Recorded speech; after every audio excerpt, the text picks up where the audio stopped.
네, 지난 시간에는 디스턴스 타이머 컬백 함수에 대해서 살펴봤고, 타이머 콜백 함수의 경우엔 리턴하는 값에 따라 리턴하는 값에 따라서 얘를 주기적으로 계속 부를 수도 있고, 아니면 일회성으로 한 번만 불리고 그 다음에는 안 불리게 할 수 있다 이렇게 말씀드렸습니다. 그래서 리뉴를 쓰면 계속 주기적으로 불릴 수 있게 했습니다. 그러면 여기 같은 경우는 정상 상황에서는 무조건 리뉴가 불리게 했으니, 정상 상황에서는 리소스 리드 울트라소닉 JSN SR04T 함수를 불러서 계속 거리를 측정하게 됩니다. 그리고 이 초음파 거리 센서를 사용할 때 반드시 필요한 게 핀 넘버를 지정해 주는 것인데, 여기 첫 번째 인자, 두 번째 인자를 지난 시간에 말씀드렸습니다. 그런데 실제로 몇 번 핀인지 한번 살펴보도록 하겠습니다. 그럼 먼저 트리거 핀부터 찾아보도록 하겠습니다. 그래서 여기 트리거를 카피해서 찾아보겠습니다. 찾아보면 트리거는 20번 GPIO 핀을 사용하고 있습니다. 라즈베리 파이의 무수한 많은 GPIO 핀 중에서 GPIO 20을 사용하고 있고요. 그 다음으로 이제 에코핀을 한번 찾아볼까요? 에코핀은 핀 넘버가 어떻게 되는지. 에코핀 나왔습니다. 이 GPIO 21번을 사용하고 있습니다. 그럼 첫 번째 트리거핀 20. 트리거핀은 20이고 에코핀은 21로 여러분들이 라즈베리 파이와 여러분이 준비하신 초음파 거리 센서를 이제 연결해야 합니다. 연결해야 되는데, 그럼 한번 핀 맵을 한번 제가 검색해 보겠습니다. 라즈베리 파이의 핀 맵을 제가 미리 이렇게 검색해 놓았는데, 여기서 나온 여러 가지 이미지 중에서 여러분들이 보기 편하신 것을 고르시면 됩니다. 그래서 그림을 보시면 우리는 GPIO 20과 21, 요 두 개의 핀을 각각 트리거와 에코핀 이렇게 연결을 해야 합니다. 이렇게 해놔야 여러분들이 실제로 거리를 측정한 결과를 확인할 수 있을 겁니다. 그리고 이제 다시 돌아가서 라인 107번째 보시면 세 번째 인자 리드 디스턴스 컬백에 대해서 이번 시간에 말씀드리려고 합니다. 여기 세 번째 인자와 네 번째 인자 널이 한 세트인데, 세 번째 인자는 거리를 측정한 후에 음파가 왔다 갔다 그런 중간 과정이 있다는 것을 이전 시간에 계속 말씀드렸고, 그런 과정을 통해서 거리를 측정했습니다. 그럼 이제 그 거리를 측정한 후에 그 거리값을 최종 개발자가 그 거리에 따라서 뭔가 조건문에 넣어가지고 요 거리면 이렇게 하고 저 거리면 저렇게 하고 하는 그런 조건문을 만들어서 이제 거리에 따라서 어떤 특정 동작을 수행해야 할 텐데, 그 수행하는 프로그램 알고리즘, 그 내용을 어디에 기입하냐, 그것을 이 컬백 함수에 다 기입하게 됩니다.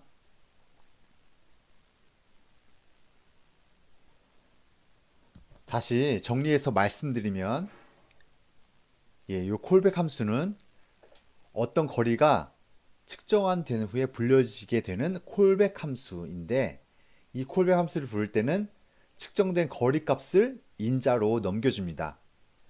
그럼 인자로 넘겨봤으니 콜백 함수 내에서 그 거리 값을 가지고 if 문을 넣든 어떤 특정 스위치 문을 넣든 자기 상황에 맞춰서 조건문을 넣어서 그 조건에 맞춰서 특정 역할을 수행하도록 코딩하면 됩니다. 그럼 그 내용은 리드 디스턴스 컬백 함수를 실제로 이제 하나씩 보면 우리는 이 스마트 수도꼭지 프로젝트에서 어떤 식으로 거리에 따라서 기기의 행동을 조종하는지 살펴볼 수 있겠습니다. 그것은 잠시 후에 살펴보고 지금은 실제로 리소스 리드 울트라소닉 JSN SR04T 여기에서 요 콜백 함수를 어떤 식으로 안에서 다루는지 살짝 되돌아가서 짚어보는 시간을 갖도록 하겠습니다. 네, 그럼 리소스에 관련된 코드를 이제 살펴봐야 되는데, 네, 리소스에 관련된 코드는 리소스 디렉토리 안에 있습니다. 리소스 디렉토리 안에 들어가서 여기 있는 C 파일에 들어가 보도록 하겠습니다. 그러면 쭉 내려와서 리드하는 함수를 찾아야 되는데 105번째 라인 보시면 리소스 리드 컬백 나옵니다. 여기 함수가 있습니다. 리소스 리드하는 함수가 있습니다. 여기에 세 번째 인자 리소스 리드하는 함수가 있고 여기 있는 세 번째 인자 리소스 리드 컬백 이게 조금 전에 언급해드린 리드용 콜백 함수를 등록해 주는 부분입니다. 무언가 거리를 읽기 위한 목적의 콜백 함수입니다. 앞으로는 그냥 읽는 용이라고 표현하도록 하겠습니다. 무언가 거리를 읽기 위한 목적의 콜백 함수. 그럼 이 콜백 함수는 이 내부에서 어떻게 쓰이고 있는지 한번 검색해 보도록 하겠습니다. 네, 그래서 이 컬백을 한번 복사해서 검색해 보도록 하겠습니다. 검색해 보면 이 컬백 함수는 리드할 때 등록되는 등록하는 정확한 시점은 그 에코핀과 관련된 루틴에서 콜백 함수를 처리하는구나 라고 여기를 보시면 이제 알 수 있습니다. 실제로 여기 살짝 아래 라인을 보시면 132번째 라인을 한번 보시면 페리퍼럴 GPIO 오픈 이라고 있죠. 여기서 에코핀을 열어서 사용하는 부분이 있었습니다. 여기 바로 직전에 사용자의 디스턴스 읽기용 컬백 함수를 리소스 리드 인포라는 구조체 안에다가 넣어 주었습니다. 리소스 리드 인포라는 구조체 안에 콜백 함수를 위한 어떤 공간을 만들어 두고 거기에다가 콜백 함수를 등록해 준 거죠. 그럼 리소스 리드 인포라는 구조체를 차후에 지금은 어느 시점인지 몰라도 사용할 것을 예측할 수 있습니다. 그리고 이걸 보면 그냥 넣고 끝일 리가 없겠죠. 언젠간 쓰기 위한 목적으로 잘 이렇게 저장해 두는 거니까요. 그럼 리소스 리드 인포 이것을 언제 쓸까를 보면 이제 이것을 쓰는 시점을 계속 조사하다 보면 콜백 함수를 쓰는 부분도 나올 겁니다.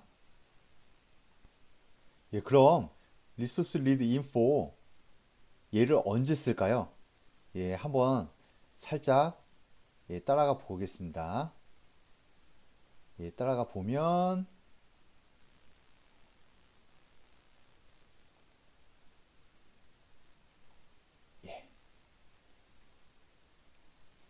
바로 여기 밑에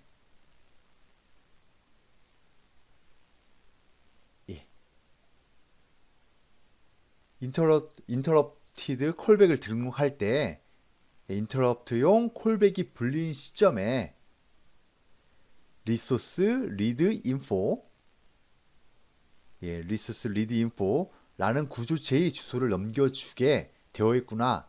그것을 확인할 수 있습니다. 그래서 난 이 콜백이 언제 불리울지 모르겠지만 아마 리소스 리드 울트라소닉 센서 콜백 인터럽트 콜백이죠. 이 콜백이 불리우는 그 어떤 시점에 이 콜백 안을 뒤져보면 리소스 리드 인포 함수와 관련된 것을 찾을 수 있겠구나 라고 유추해 볼 수 있습니다. 여러분들도 이제 이렇게 유추해 보실 수 있어야 됩니다. 그럼 이제 이거를 한번 따라가 보도록 하겠습니다.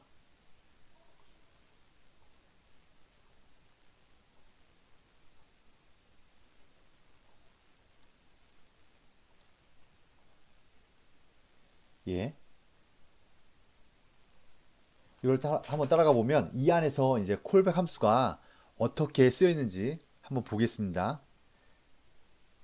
라인 66 여기를 보시면 인터럽트가 걸렸을 때 불리우는 함수입니다. 인터럽트가 걸렸을 때 무엇을 하는지는 지난 시간에 설명했습니다. 그럼 여기 있는 컬백 함수는 언제 쓰였을까요? 한번 살펴보도록 하겠습니다. 여기 있습니다. 라인 95번. 여기 보시면 리소스 리드 인포에 콜백 여기까지는 구조체겠죠. 여기까지는 구조체고 이 구조체 이 컬백 부분을 가니까 실제로 까보면 이게 실제 함수 포인터인 거죠. 함수예요. 함수. 사용자가 등록한 읽기용 함수입니다. 읽기용 함수. 그런데 라인 66 이 함수는 이 함수는 인터럽트용 컬백 함수였습니다. 인터럽트용 함수 안에서 애초에 사용자가 읽기용으로 등록한 함수를 불러주고 있습니다. 읽기용 함수가 라인 95에 보시면 컬백 요거죠. 요거 함수니까 이 함수를 부르려면 이 함수의 인자를 이제 명시해 주어야 합니다. 그래서 라인 95번 보시면 첫 번째 넘겨주는 값은 디스턴스 거리입니다.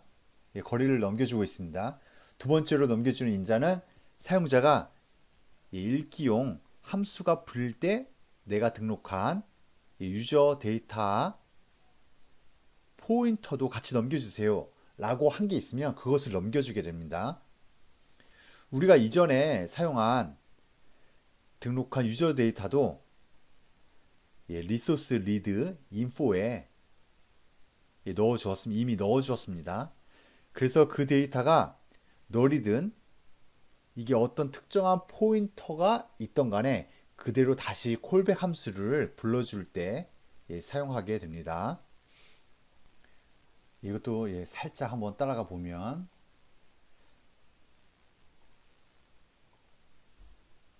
여기 있습니다. 라인 129 보시면 따로 언급해 드리진 않았지만 콜백 함수가 여기서 콜백 함수가 등록할 때 데이터가 이미 등록된 것을 확인할 수 있습니다. 이것은 일부러 따로 언급 안 했습니다. 그래서 여기서 확실히 알아야 할 것은 알아야 될 것은 인터럽트가 불린 시점 그것이 언제냐. 여러 차례 인터럽트가 불리울 수 있는데 인터럽트가 불려서 거리를 확실히 측정할 수 있게 된 바로 그 시점에 사용자가 읽기용으로 등록한 콜백 함수를 부르게 됩니다. 그래서 다시 한번 콜백 함수로 돌아가 볼까요? 사용자가 읽기용으로 등록한 콜백 함수가 어떻게 동작하게 될까요? 네, 스마트폿의 .cpp를 다시 보면은 여기에 사용자가 읽기용으로 등록한 함수가 정의되어 있습니다. 네, 그래서 사용자가 읽기용으로 등록한 함수가 정의되어 있는 부분을 한번 찾아보면 여기 있습니다. 67번째 줄에서 여기까지 여기부터 여기까지 별로 그렇게 길지 않고 이 정도 사이즈네요. 여기에 보시면 첫 번째로 원래는 이게 나와야 되는데 지금은 편의상 디스턴스 요 밸류 첫 번째는 넘겨주는 밸류가 거리인데 제가 거리란 것을 강조하기 위해서 임시로 distance equal value 라고 이렇게 위에 넣었습니다. 사실 이게 보기 좋게 하려면 이 보시면 라인 75번째 라인 이 밑으로 들어가야 되겠죠. 강조하기 위해 편의상 그렇게 넣었습니다. 여러분들이 코딩 하실 때는 여기 라인 밑으로 넣으시면 좋을 것 같습니다.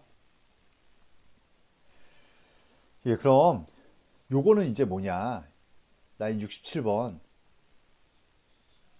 첫 번째 인자로 거리값을 넘겨왔으니 그 밸류가 거리다 라는 것을 확실히 언급하기 위해서 디스턴스는 밸류다 라고 이제 적어놨고요.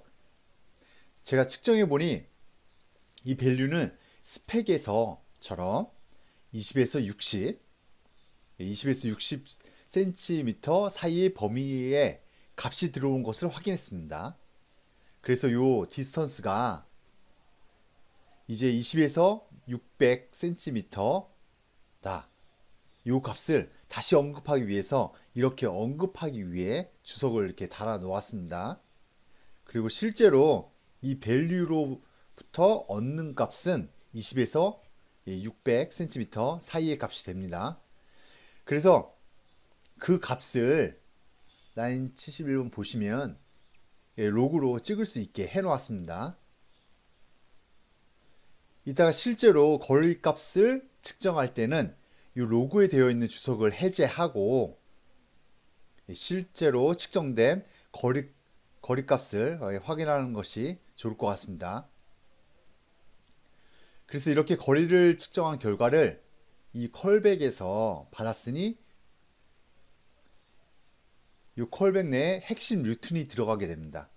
여기서 핵심 루틴이라 하면 초음파로 거리를 측정하는 것이 핵심 루틴이 아니고, 그것은 이전에 이제 다른 강에서 설명드렸고, 여기서 핵심 루틴은 우리 프로젝트에서 거리의 추이에 따라서 어떻게 프로젝트 전체가 동작하는가입니다.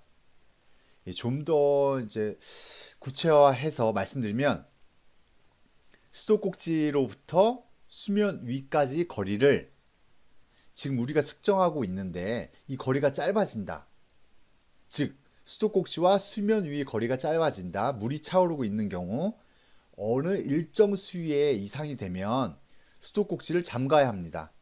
그래서 더 이상 물을 틀면 안 될 테고, 그리고 만약에 수도꼭지와 수면 위의 거리가 길면 수도꼭지를 열어서 물을 더 채워야 하는 상황이 있을 수 있습니다. 그리고 이제 온도를 측정해 봤는데 너무 물의 온도가 낮으면 그럼 뜨거운 물만 측정해야 되는 경우도 있고, 너무 물의 온도가 높으면 차가운 물만 측정해야 하는 경우도 있습니다. 이것은 저기서 온도 센서를 할 때 이어서 설명드리기로 하고, 현재 지금은 거리에 따라서 수도꼭지를 다 잠그고 다 열고 하는 용례가 있을 수 있습니다. 그 부분이 바로 여기 if 여기 else 문입니다. 여기 보시면 디스턴스가 나오는데 여기 보시면 디스턴스가 나오는데 디스턴스가 30cm 이하인 경우 그러니까 수도꼭지와 수면 위까지 거리가 3cm 이하다. 예, 어느 정도 욕조에 물이 다 찼다고 하는 경우에는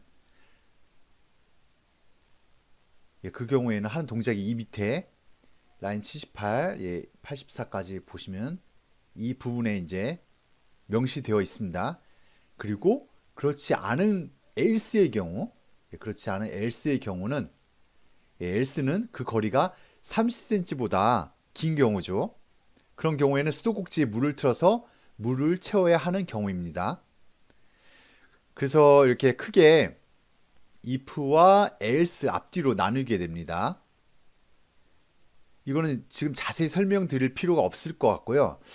왜냐하면 이제 이 라인 77 보시면 이제 파워 릴레이 예, 용어들이 나오는데 이것은 차후 좀 더 진도를 나가면 나오는데 그때 자세히 얘기한 후에 다시 이곳으로 돌아와서 이제 설명드리도록 하겠습니다. 그래서 지금 이제 여러분들이 아셔야 되는 것은 이 부분 보시면 거리에 따라서 움직임이 달라진다. 30cm 기준으로 예, 30cm보다 거리가 길면 이 밑부분이 실행이 되고 3cm보다 거리가 짧으면 위 루틴이 수행된다. 거리에 따라서 뭔가 루틴이 나뉘어서 동작한다는 정도만 아시면 됩니다.